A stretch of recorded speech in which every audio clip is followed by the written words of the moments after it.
To start off our list today, we are going to take a deep dive into Dudleytown, Connecticut, also known as the town that never existed or the village of the damned. The town was settled in the 1740s and thrived for a while before falling victim to disease, crop failure, and mysterious unexplained death, which began taking place shortly after the Dudley family came to visit. Many villagers believed that the family had arrived with a curse brought from England to damn the residents of the town. So, shortly after the misfortune started, Dudleytown's abandonment began as many villagers fled for their lives in fear, which was a pretty good call, I guess, because it is said that those who stayed began to slowly descend into the realm of insanity, one by one, with many claiming to have witnessed strange creatures emerging from the forest surrounding the town. Those who enter that same forest today tell of a deafening silence that feels eerily thick and almost suffocating. Reports of aggressive animals along the town's hiking trails, desperate screams coming from the treetops, and the fact that many people and pets have mysteriously gone missing in the area over the years might be a few reasons why the town remains abandoned and illegal to enter to this day, which honestly just makes me wonder what other secrets might be hiding within its historically dark parameters. Alright, next up we have Loria in Chile. Now, when I describe this place, it's gonna sound like I'm exaggerating, but I'm really not. There are tons of videos of people exploring this ghost town, and it looks exactly what it sounds like when described.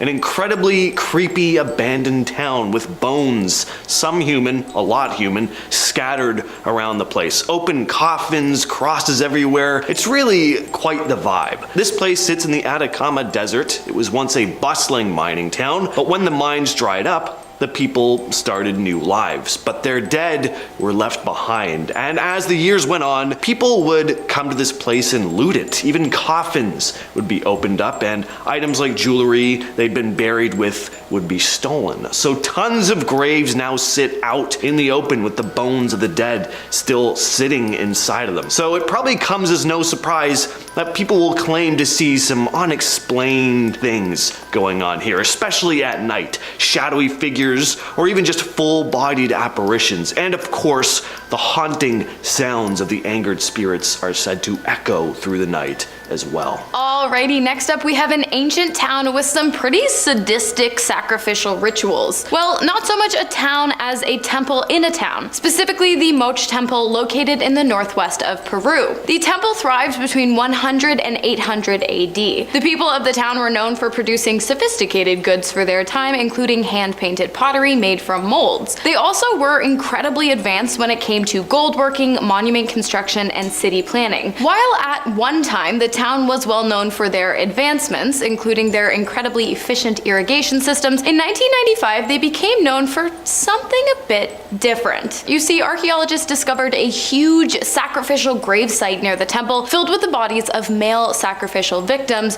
who likely did not go willingly, as it is believed many of them were travelers who met their unfortunate ends while crossing the Moche land in search of their final destinations. Murals on the walls of the temple illustrate the men's final moments, showing them naked and hogtied before being slaughtered, after which the men's skulls were turned into cups used to collect the BLOOD of the deceased so that it may be offered up as a gift to the gods. Super gross. Next, we head over to China to discuss Kowloon Walled City. Unlike pretty much every spot on this list, I think this place would have actually been much scarier before it was abandoned. The Kowloon Walled City was this crazy, super dense, and sort of chaotic place in Hong Kong. Picture a bunch of cramped, towering buildings all squished together, a giant concrete jungle. Back in the Song Dynasty around 960 to 1279 AD, there was this cool walled garrison in Kowloon. Over time, it got kind of abandoned, and during the British colonial period, nobody really bothered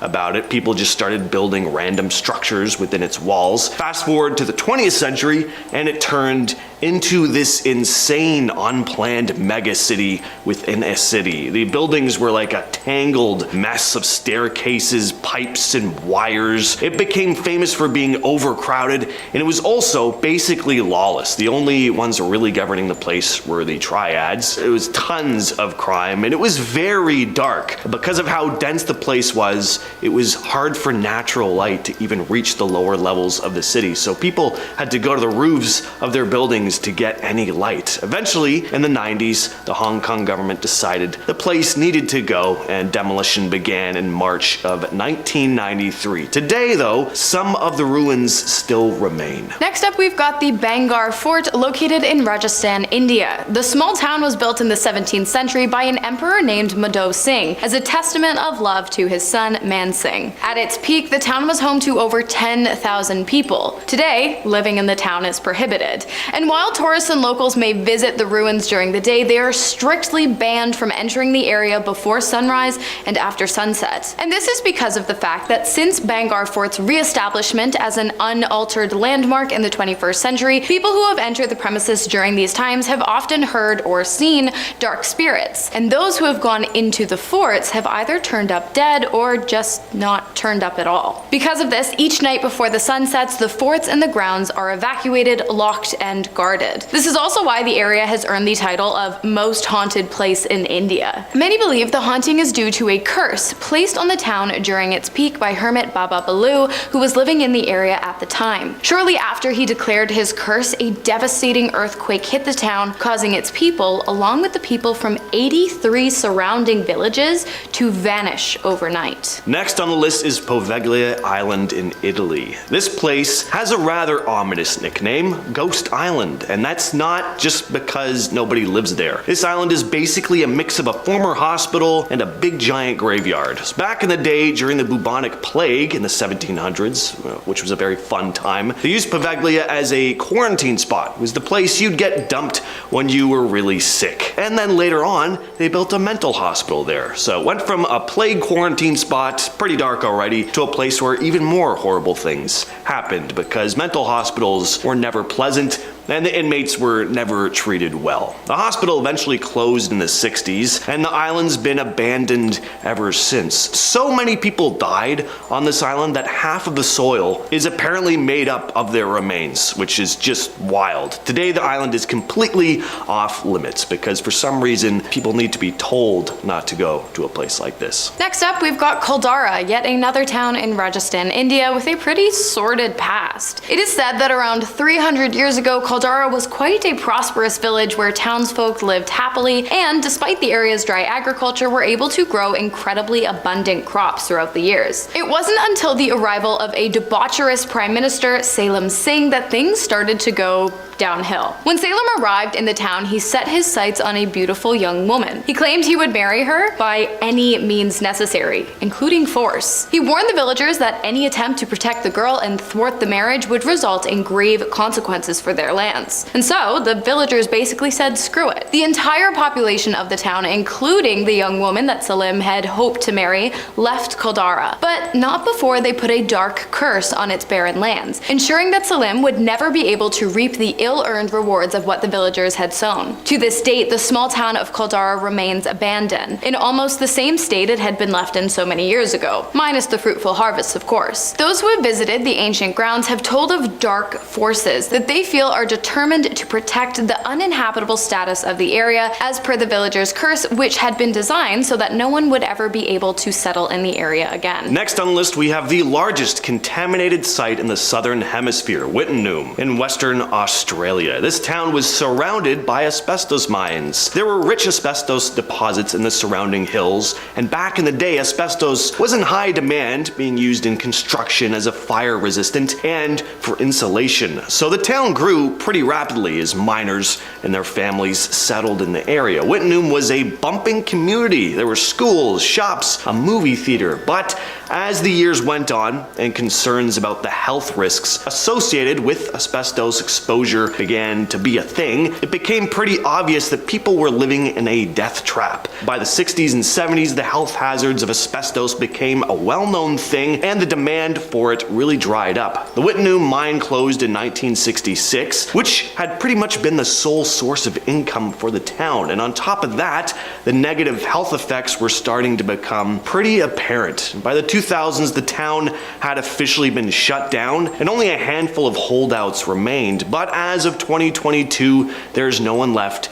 And in 2023, the place started getting demolished completely. Okay, next on our list today, we have Cinco Saltos, an Argentinian town with a pretty dark past. past, obviously. The area in which the town resides receives very little sunlight, providing it with a quite fittingly dark and gloomy aura year-round. On many occasions, Cinco Saltos has been referred to as the City of Witches, this being largely due to the fact that, historically, many residents of the area had been dedicated practitioners of black magic, namely necromancy and witchcraft. It is said that in ancient times, witches would often perform occult rituals in the town. One of the more commonly performed was a ritualistic sacrifice of young men and women on the Pellegrini Lake that ran through the center of the town. It is said that to this day, anyone who stands near the lake at night comes to know the disembodied screams of the many victims said to have lost their lives by the river so long ago. And lastly, we have probably the most apocalyptic looking place on the list,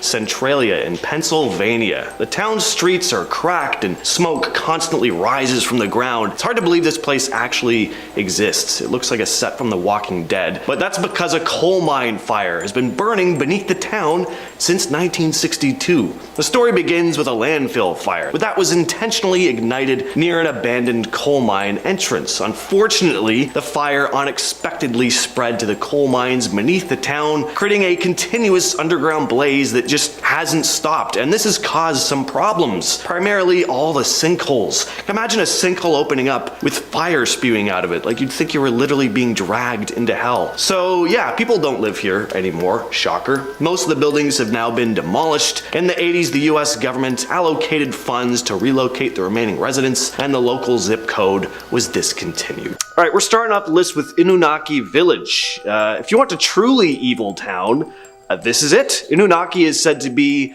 this hidden village in a forest in Fukuoka Prefecture. There are only a small handful of residents in Inunaki, and they're not friendly. These are people who choose to go against the principles of Japanese culture. Anyone who's unfortunate enough to find themselves even just in the vicinity of Inunaki may be dragged in only to be met with the violent, sadistic people who live there. One story goes that in the early 70s, a couple's car broke down. They ventured further up the forest hoping to find help, but they came across a small empty town. It looked totally abandoned. Then out of one of the homes stepped this disheveled, crazy-eyed old man who told the couple they were in the village of Inunaki. Then he chopped them up with a sickle. So yes, Inunaki Village is an urban legend, but with every urban legend, there is a nugget of truth. And the legend of Inunaki Village really started with the old Inunaki Tunnel. This tunnel, built in 1949, has a history so dark that it's now completely sealed off. A number of violent crimes and deaths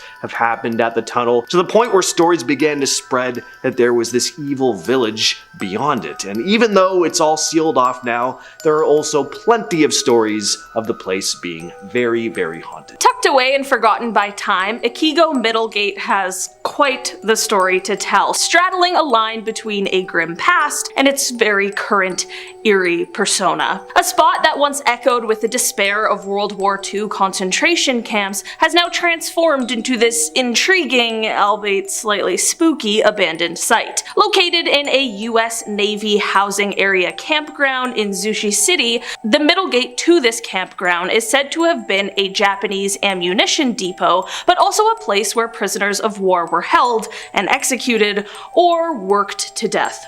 Guards of the middle gate have reported seeing legless Japanese soldiers in World War II era uniforms, as well as hearing the classic disembodied voices and footsteps. It's always the footsteps that get me. I don't like it. This history is certainly grim enough to make this place one that has countless tales of hauntings and ghostly visits, but the history of this area does not stop here. In fact, it is said that the area surrounding Ikigo also happens to be the resting place of around 50 yagura, or ancient burial tombs. The tombs were built into the sides of cliffs and date all the way back to the 16th and 17th centuries. Legend also has it that this area was a battlefield for groups of samurai in the 14th century, where many people lost their heads, alright? All in all, this makes a lot of sense why this place has countless terrifying stories surrounding it. A bunch of nearly headless nicks walking around. M'lady, Next on the list we have Nichitsu, which is usually referred to as Nichitsu Ghost Town, and that's not just because it's completely abandoned either. Apparently you can still find some ghostly residents lingering around this place. Nichitsu was a tin mining town. The workers and their families had to live on site because it's a pretty good clip away from surrounding cities. At some time in the 80s though, everyone up and left, and it's not entirely known why. With most mining towns, there's always a possibility that the mines just dry up. Usually there's an economic factor, but whatever the reason was, the ghost town is said to be haunted. There's a doctor's office in the abandoned hospital that still has the remains of human organs. There's also a jar with a human brain that was there for a while, but someone stole that. Anyway, the place looks like it would be a pretty cool area to explore. Let's take a jaunt into the eerie folds of Japan's past, right into the heart of Orianbuchi. Alright, I tried to look it up. It's not as easy to look up as you think it is, okay? So just politely let me know how to pronounce it in the comments if I got it wrong. Keyword being polite. This place isn't your average historical site. It's steeped in tales of sorrow and the supernatural. Here, the air is thick with the legend of courtesans whose lives took a tragic turn, leaving behind a legacy that's as somber as it is mysterious. The legends behind this place go back to the Warring States period. This was a period between the 15th and 16th century where there were almost constant civil wars and upheavals seen in Japan. During this time, this site had a gold mine. Of course, this meant that quite a few people were in the area because of this mine, and there were also courtesans who came here in order to give their services to the men working the mine. Unfortunately, in an attempt to keep the secret of the gold from getting out, it is said that those working the mines took the lives of the 55 courtesans in the area. Since this dark moment in history, there have been countless haunting tales from this area. It is said that the hauntings most often come at night, and people have expressed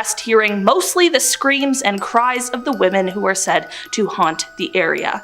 So, are you up for a visit? This place sounds pretty horrifying. James, are you gonna go there? Yeah, probably. Next on the list we have Yokai Village. This small village in the Tokushima prefecture has a history full of tales of yokai. If you don't know what yokai are, they're basically the demons and spirits of Japanese folklore. This village once had a good number of residents, about 15,000, but the story goes that villagers started having encounters with what they could only describe as yokai, and at some point in the 50s, a ton of people just packed their bags and started leaving town because there were demons about, which is understandable. This village was the birthplace of a lot of yokai legends, including the Konokai Jiji, which is a type of yokai resembling a short, old man who is constantly weeping. And when passersby try to comfort what looks like a small crying old man, it then latches onto them, and with the victim unable to break free from this small old man's grasp, because he's not an old man, he's a demon, the yokai then increases its weight until the poor person is just crushed to death. They've started embracing the spirits and demons said to reside there, and now hold yokai festivals and have put up tons of yokai statues. It looks like a really cool place. Just a hop, skip, and a jump away from the tranquil sanctity of Nikko's Tashugo Shrine, there lies an altogether different realm. A ghostly echo of Americana right in the heart of Japan. Welcome to the Western Village, a theme park that once throbbed with the sounds of cowboy boots and saloon piano, inspired by the wild frontiers of classic westerns and the dystopian allure of Westworld. Imagine stepping into 1973, the year this very peculiar park sprang to life, a place where the Wild West met the Far East, brimming with gunslingers, saloons, and a replica of Mount Rushmore.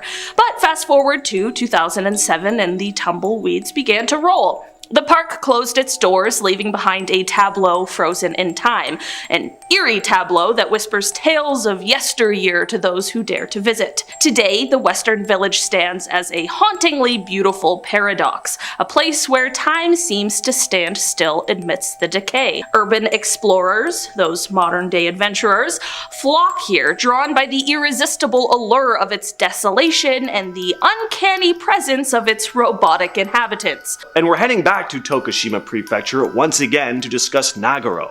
So this remote village has had a steadily declining population over the years. There were never a ton of residents, but more and more people started leaving to look for better employment opportunities. The old folks passed away. That's just what they do, and by 2019 the village that at one time had 300 plus people now only had about 27. So the place is basically a ghost town, but unlike other abandoned towns you'll come across, this one has become pretty well known for all the life-size dolls scattered throughout the streets and buildings.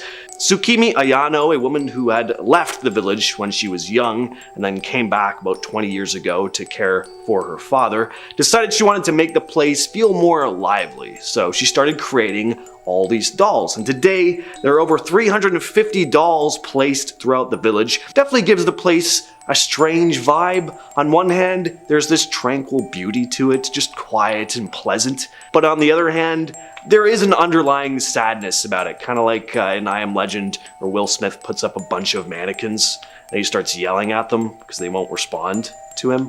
That is a sad scene. What about the Osarizawa mine?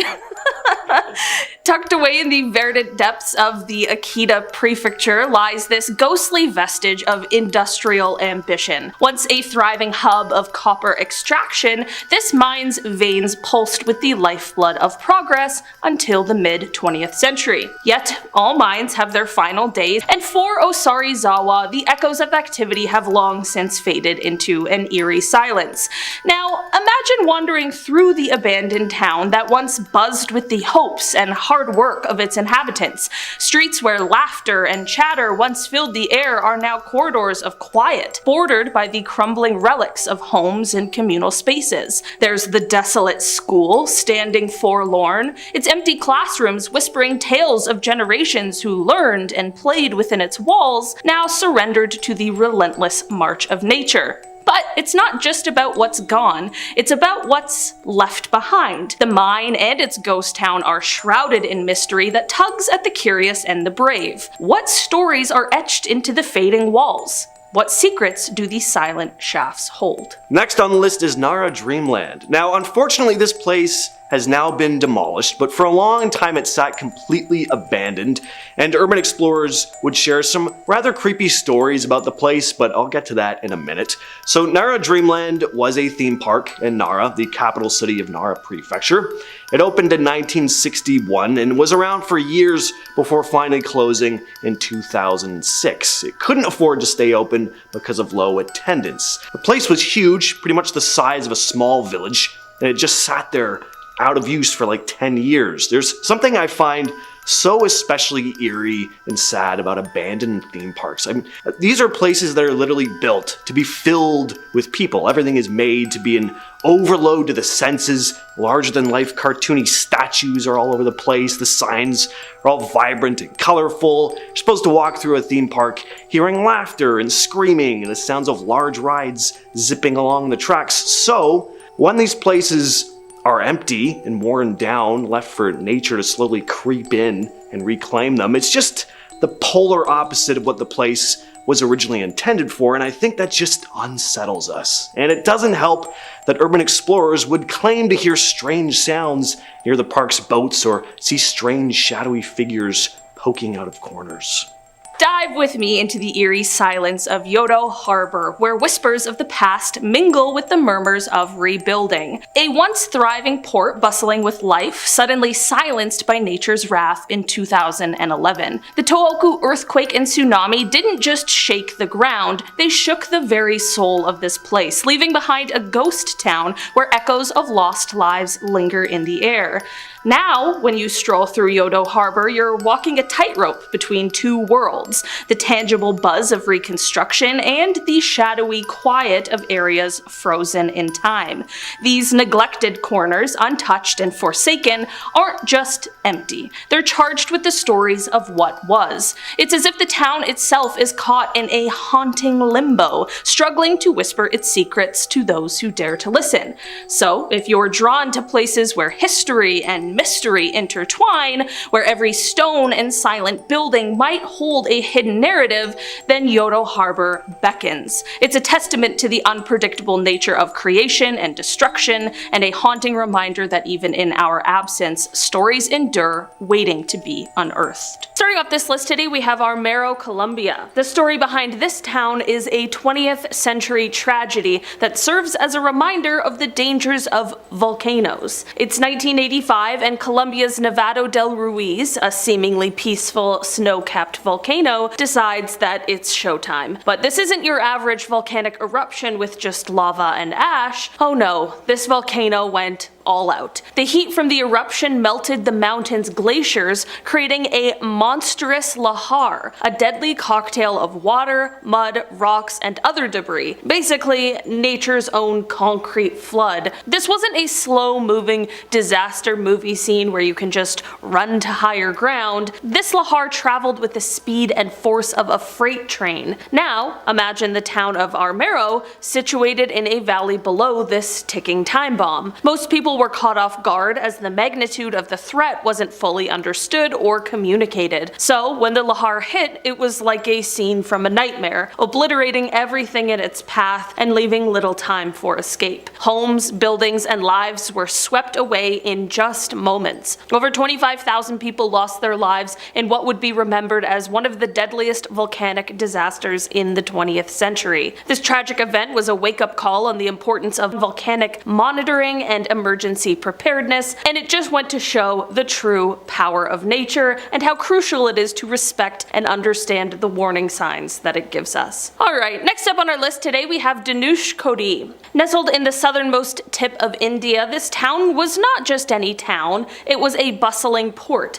a bridge between India and Sri Lanka, brimming with life and commerce until disaster struck. Picture the vibrant markets, the sounds of daily life, and the trains chugging away. It was a hub of activity and connection. Then came that fateful day in 1964 when nature unleashed its fury. A ferocious cyclone with winds that roared like the engines of 1,000 trains struck with merciless force. The waves, as tall as mountains, crashed onto the shores, obliterating nearly everything in its path. More than 1,700 lives were lost, families were torn apart, and the town was left in ruins, submerged under the relentless waves. Today, what remains of the town is a spectral landscape. The ruins of the railway station and the church stand eerily, monuments to the town's tragic past. Visitors to this ghost town can't help but feel a chill as they wander through the remnants. Next up on our list today we have Yungay in Peru. Once a buzzing ski resort town cradled in the arms of the breathtaking Peruvian Andes,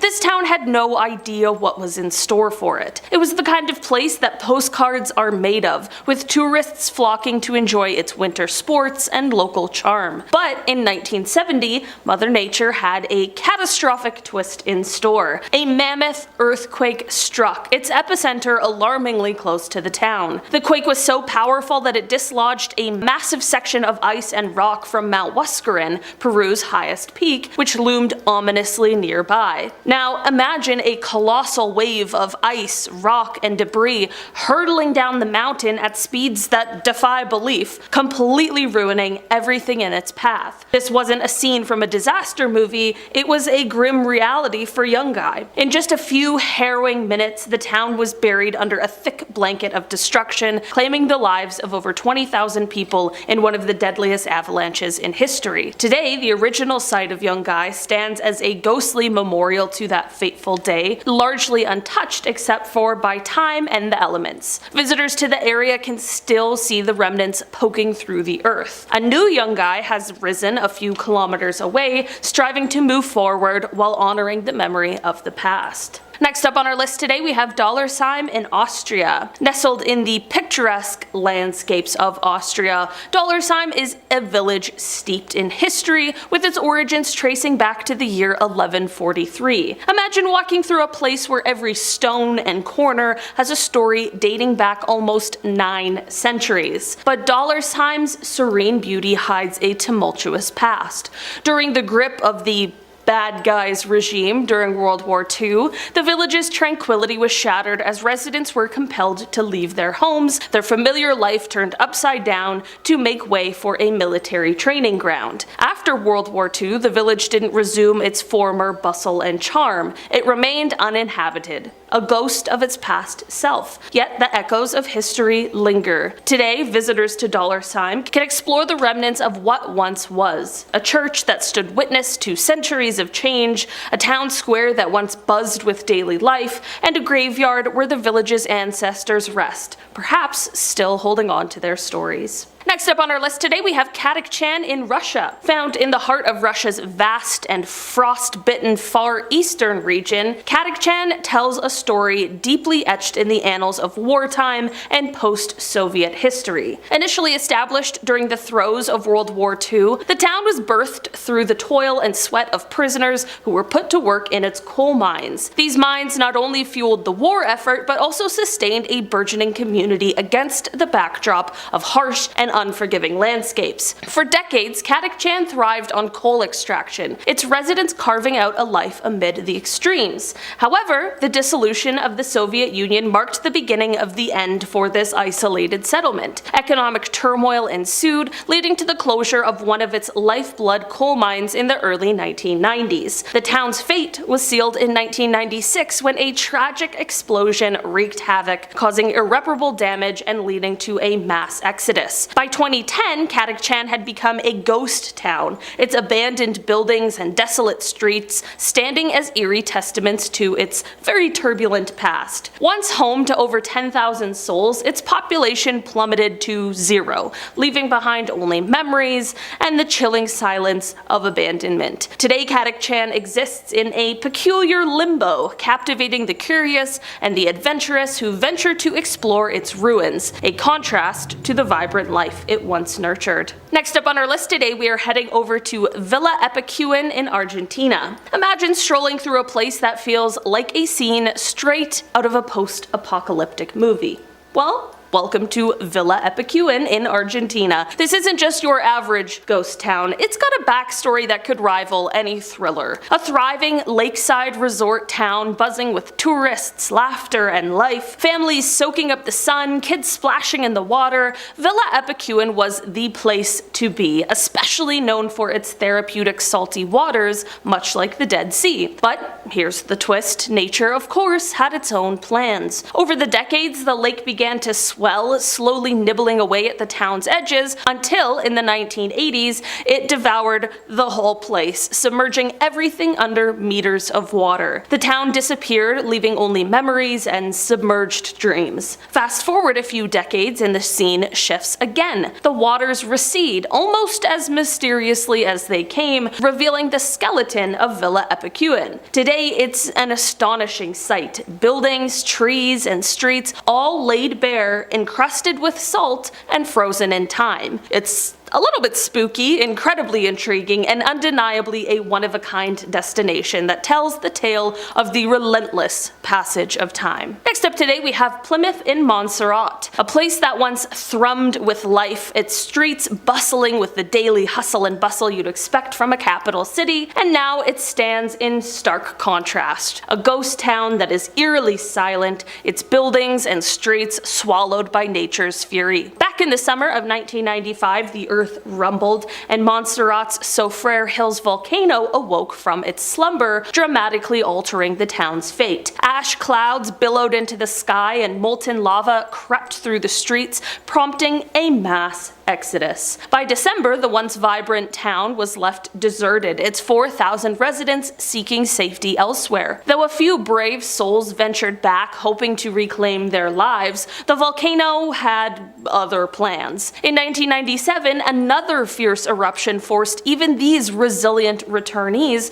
to abandon their homes for good. Today, Plymouth is an uncanny testament to the power of nature, its buildings peeking out from the ashen landscape, a town frozen in time, with a population count that's dropped to an eerie zero. So while you can't really visit Plymouth for a casual stroll or a quick bite, its story continues to fascinate and to resonate. Next up, we are heading over to Tawergha in Libya. Oh, Tawergha, a place with a tale as haunting as a ghost story, but sadly, it's all too real. Imagine a town in Libya home to about 40,000 souls living their daily lives only for everything to change when the winds of the 2011 Libyan civil war blew through. This town wasn't just touched by conflict, it was transformed by it, earning the eerie title of Ghost Town. Schools, shops, homes all abandoned, the laughter and chatter of life replaced by silence. Fast forward to 7 years post-conflict and the image of Tawergha doesn't get much brighter. The residents were forced to flee, leaving behind their homes and their lives. They didn't go far, settling in a nearby town,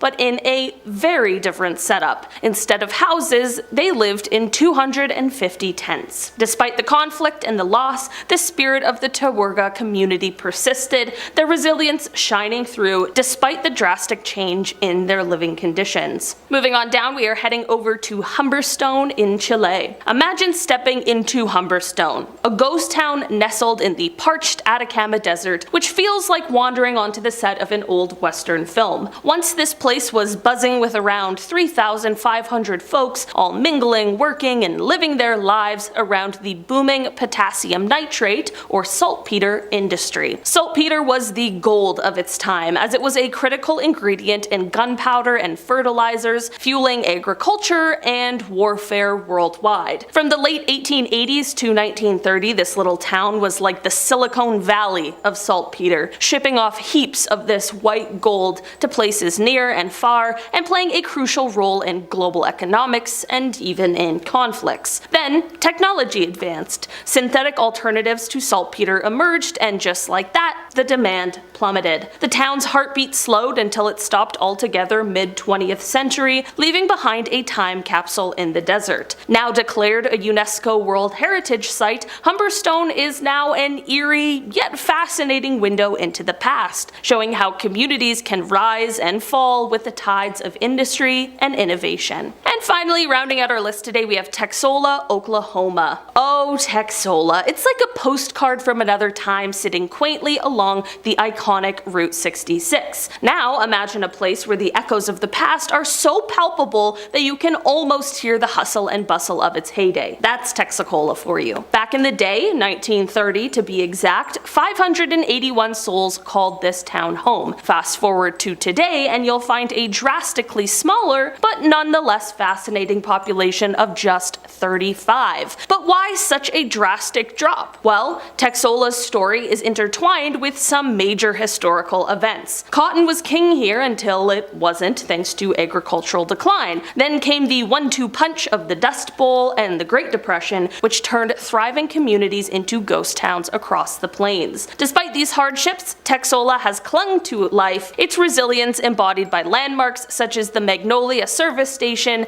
and an adorably minuscule stone-walled jail. And we're starting off the list with Namie, Japan. This town in Fukushima Prefecture once housed 20,000 residents, but in one night, in March of 2011, the most destructive earthquake in Japanese history hit off the coast. This caused a massive tsunami that hit a nearby power plant. After 3 meltdowns and widespread nuclear fallout, the residents were forced to evacuate. The town was completely abandoned for a year until April of 2012, when residents were allowed to slowly make their way back in, but only in 2 designated zones. Zone 3 was completely off limits and still remains so to this very day. There have been many attempts to try and rebuild the town into what it once was. Rents have been reduced. There's even been plans to build a Pokemon-themed theme park, but most people just don't want to go anywhere near the place based on the radioactive contamination, which is understandable.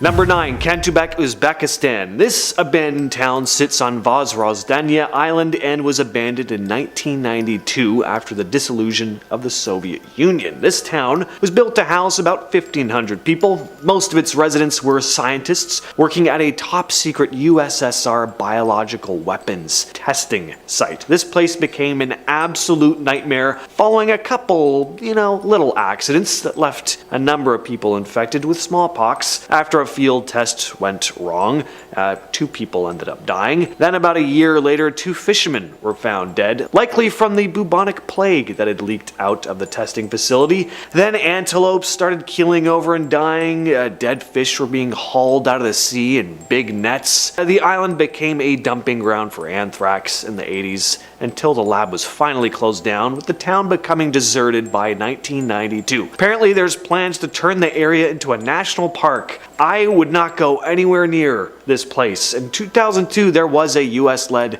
expedition to neutralize the anthrax because they were scared that possible bad people were going to try and get their hands on it. Even still though, I don't know, just let bygones be bygones. Radioactive, is it ever fully gone? And at number 8, we have Craco, Italy. Man, this place looks beautiful. Just wanted to start by saying that. There's definitely an eeriness with abandoned towns, but this one has such a majestic quality about it. It doesn't look all depressing and gray like an abandoned city you'd see in Russia or something. So, Craco is a historic hilltop town located in the Basilicata region of southern Italy. Its history dates back to the 8th century when it was founded by the Greeks. The town prospered during the medieval period when its economy based on agriculture and craftsmanship, but in the 20th century, Craco faced a number of issues. In 1963, a landslide forced many residents to abandon their homes and relocate to a nearby valley. There were also earthquakes in 1972 and 1980, which further damaged the town's infrastructure, making it basically uninhabitable. The Italian government declared Craco a ghost town, and the remaining residents were forced to leave due to safety concerns. Today,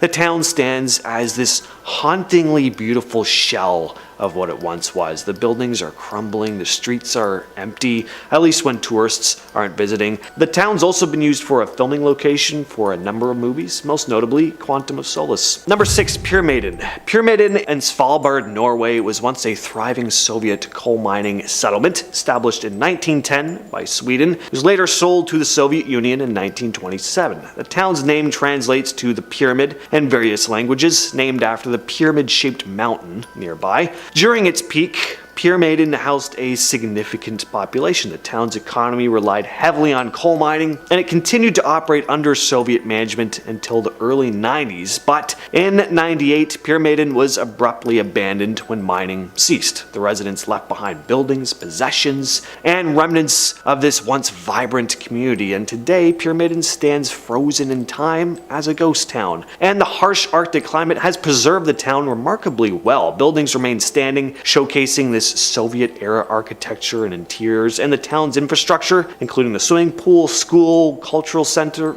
still eerily intact. And at number 5, Bannack, Montana. This abandoned town in Beaverhead County, Montana was founded in 1862 after the discovery of gold in Grasshopper Creek. It quickly became a booming mining town, attracting thousands of prospectors and settlers seeking fortune in the gold fields. With the prospect of wealth, though, came a ton of violence and lawlessness. In 1863, the infamous Plumber Gang, led by Henry Plummer, became the town's sheriff, secretly organizing a gang of outlaws who terrorized the area. There were a series of robberies, stagecoach holdups, violent deaths happened as a result. The citizens, fed up with this rampant crime, formed the Vigilance Committee, which eventually captured and hanged over 20 members of this gang, including Plummer, in a single night. Shootouts, barroom brawls, other violent incidents, it was just happening all the time here back in the day. It was your classic Wild West town. But as the gold reserves dwindled and new mining opportunities came about in other places, the town's population started to decline. Today, Bannack stands as this well-preserved ghost town with over 60 historic structures remaining, including houses, saloons, and a schoolhouse. Because of its violent history, though, some visitors and locals believe the place to be haunted. Numerous ghost stories and paranormal encounters have been reported over the years. Next on the list, we have Frisco in Beaver County, Utah. This was a mining town that boomed in the late 19th century. Established in the 1870s, was named after the San Francisco mountains. The miners extracted silver, lead, and zinc from nearby mines. During its heyday, Frisco was notorious for its lawlessness and violence. The town earned a reputation as one of the wildest mining camps in the West. Shootouts, brawls, and other violent things were common. At one point, multiple men would die violently on a nightly basis. I've heard up to 12, which is insane. I don't know if that's true. 12 a night? How would you even have people left after like a month? But anyway, but as the mines were depleted and economic opportunities started to die down, the town's population began to decline. By the 1920s, the place was mostly abandoned. It's now a complete ghost town with abandoned structures, crumbling homes, and decaying industrial facilities. In its second place, we have St. Elmo, Colorado. St. Elmo is a ghost town located in Chaffee County, Colorado. Founded in the late 1800s, St. Elmo was once a thriving mining town, mostly focusing on gold and silver mining. There was a general store, hotels, saloons. Over the years, as mining activities started to die down, residents left St. Elmo, and by the 1920s, the town became mostly abandoned. But today, many of its original buildings still stand. This place is a ghost town in more ways than one, though. Annabelle Stark, also known as Dirty Annie, was one of the last residents of the town. She lived there with her brother Tony Stark, who suffered from mental health issues. As the town started to empty, Annabelle and Tony were among the few who still remained, and Tony's mental state deteriorated further due to the isolation and lack of social interaction. He was often seen walking the streets, muttering to himself. Annabelle, caring for her brother, lived a reclusive life in their decaying family home. Dirty Annie Stark became something of a local legend, known for her resilience and determination to stay in St. Elmo despite its abandonment. Some reports suggest that Annabelle and Tony were eventually the very last two residents of the town, refusing to leave even when most of the buildings around them were completely empty. Today, this ghost town is said to be haunted by the ghost of Dirty Annie, still roaming the empty streets at night as its ghostly protector. And finally, we have Oradour-sur-Glane in France. The 10th of June, 1944 was a dark day for the residents of this quiet farming village. SS Major General Heinz Bernhard sent his troops in the Waffen SS Panzer Division to the village in retaliation against French resistance activity in the area. They wanted to send a message, so they destroyed the entire village and pretty much everyone in it. Even people just passing by the area were dragged into the massacre. In the end, only 6 people managed to escape. These victims were just civilians, mostly being women and children. People were taken to barns where they were down with machine guns. Others were loaded into a church which was set on fire. Anyone attempting to escape through the windows were gunned down. It was about as nightmarish as it gets. And today, what remains of the village still stands, left exactly as it was after the massacre. A haunting reminder of the atrocities that took place on that day. Number 8. Bodie, California, USA. So this ghost town sprung up after William Bodie hit gold in 1859.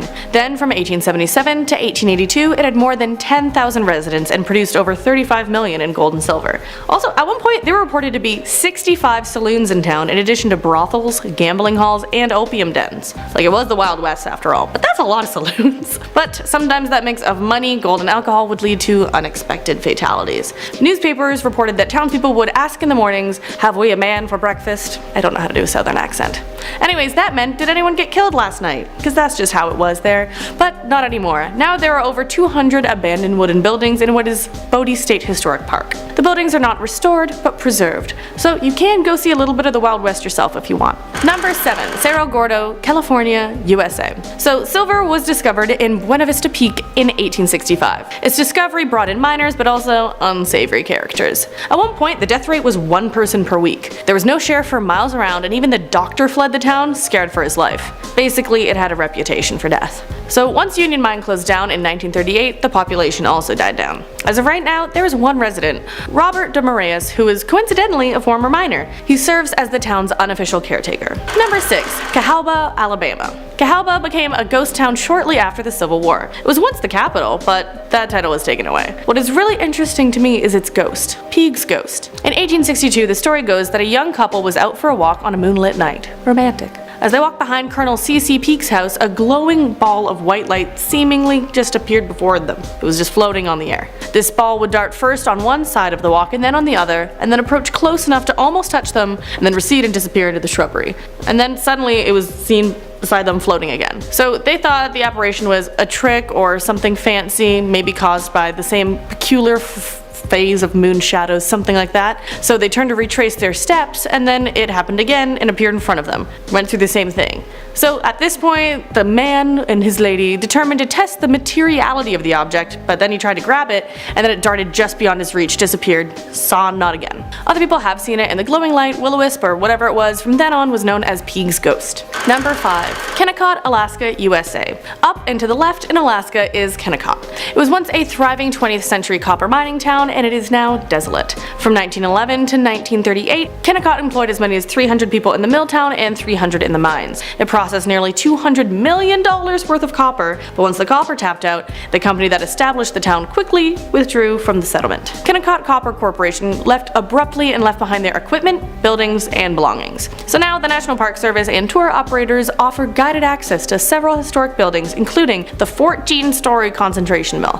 That'd be something fun to see, I think. In that mill, they apparently talk about the tales of lucky fortunes, frontiersmen, and tragic endings that occurred in the remote wilderness. Number 4. Shakespeare, New Mexico, USA. Shakespeare was an old mining town that was frequented by outlaws. It was called Mexican Springs first, then Grand, and then became Ralston City when it was a mining town in 1870. When the silver started running low, the population began to run low as well. But then in 1879, before it was about to be a ghost town first time, most of the land in the city was bought by Colonel William G. Boyle. He gave the town a new start under the name Shakespeare. So apparently Billy the Kid washed dishes at a hotel there, and 2 notorious cattle raiders were captured and hung. The records state that the 2 were hung because Russian Bill stole a horse and Sandy King was just a damn nuisance. So Shakespeare closed down after a bigger town sprung up 3 miles away and the mines closed after the Depression of 1893. So it is now a historic site, preserved as a monument to the real Old West. A lot of these are out, Old West. Pop up for mining, and then they're done. This is me mining now. Number 3. Burke, Idaho, USA. So mines were built in 1884 for silver and lead in Burke, and then the town was built after that. What makes this place cozy is that it is built in a canyon that at its widest measures 300 feet wide. Because of this, the railroad went directly through town and shared the way with cars. Whenever the train passed through, cars would have to pull over. When the railway expanded, it ran right through the town's hotel. A covered walkway connected 2 sides of the buildings, and it let 5 cars of the Northern Pacific Railroad pass through each day. But not everything was well and good in the cozy little town. There were tensions between the miners and the owners of the mines. In 1892, gunshots broke out between Union men and the replacement workers in the mine. The gunfight escalated and ignited a box of dynamite in one of the mills, causing 6 men to die. It got so bad that the governor of Idaho sent National Guards to Burke and declared martial law. But it didn't stop there. In 1899, when Bunker Hill Mining Company fired 17 miners for joining the Union, in response the laborers dynamited the Bunker Hill mine and more lives were lost. Then, with all of that history, plus other natural disasters like fires and avalanches, there is talk of paranormal activity in the area. Number 2. Terlingua, Texas, USA. The nickname of this town is Terlingua Ghost Town, and the motto is the Texas Ghost Town. It's also both a ghost town and not at the same time, I would say, because in the mid-1880s the discovery of cinnabar brought miners to the town, bringing the population to 2,000 people, but not much is left of those mining days. Now all that's left is a ghost town of the Chisos Mining Company and several nearby capped and abandoned mines. But also, the 2010 census set it at a population of 58 people. This is mainly due to its proximity to Big Bend National Park, so it's mainly a tourist destination. There's also reported sightings of Elvis singing at the cemetery, so it can seem like Las Vegas in the desert, I guess. More of a desert. Las Vegas isn't really a desert, Last but not least, number 1, Buddville, New Mexico, USA. So Buddville was a tiny community along Route 66. It was established in 1928 by Howard Neal Bud Rice and his wife Flossie. They made many businesses and Bud cozied up to local law enforcement, but also overcharged at his auto shop and imposed fines for those caught in his speeding traps. That may have not made too many people happy. In 1967, a stranger, thought to be Billy Ray White, entered the trading post and shot and killed Bud and a part-time employee. The assailant left with $450. That day changed the nickname of Buddville to Bloodville, literally. Buddville was still occupied until 1979 when Bud's widow Flossie passed away, and so it's now a ghost town, bought and sold many times throughout the years. Even though Route 66 isn't used, it has its own exit and entrance off the interstate because he cozied up to people that much.